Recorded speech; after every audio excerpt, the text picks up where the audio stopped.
If you haven't heard of AZZUZO, neither have I. But apparently they make really good welders. They're very popular on Amazon.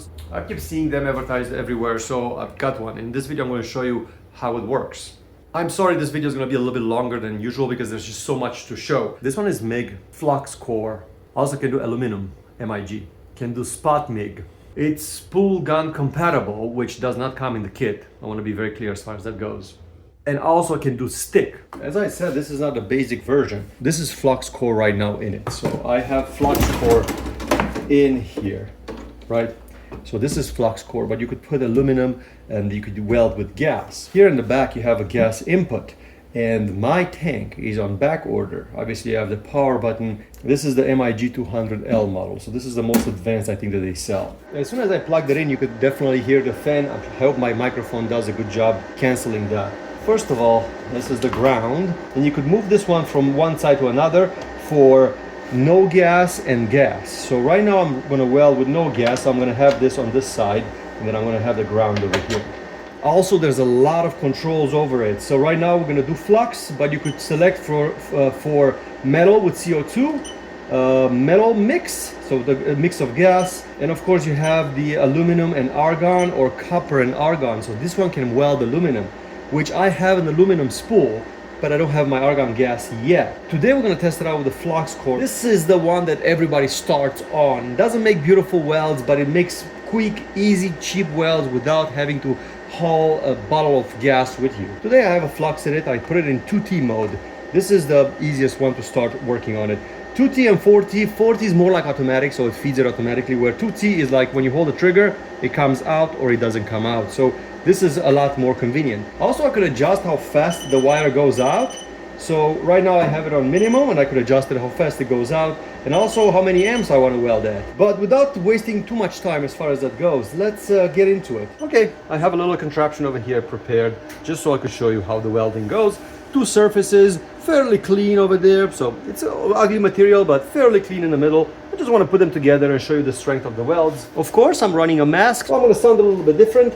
And I have the flux core in it, so there's the flux core right now into the gun, and then I have it set up on 50 amps, and I have it set up at flux, obviously, flux core. Before we start, don't forget your ground, and now we're going to run a quick test, so here we go.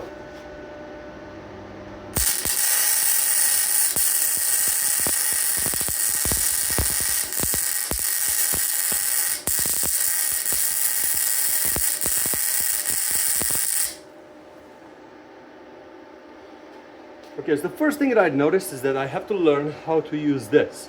The problem that I'm having right now is that my wire is not feeding fast enough.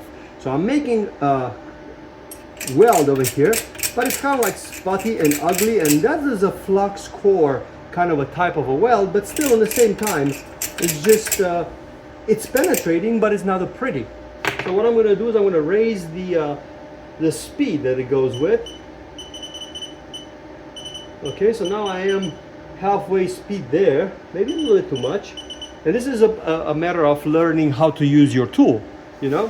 And I'm going to close the visor and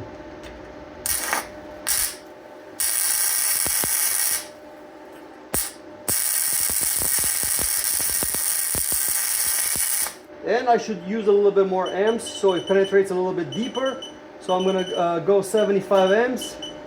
That's a little bit more that I was using before, and let's see how it's going to feel now. Even sounds different.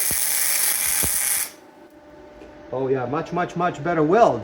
So this last weld is way better. It's just a matter of learning how to use your thing.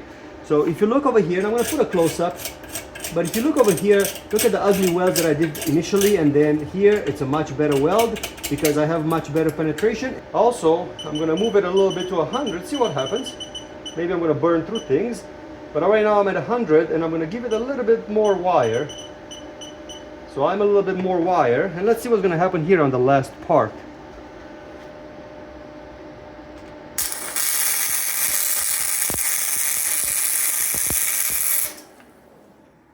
What I want to mention is that it's not the fuse, the main fuse that tripped, it was this.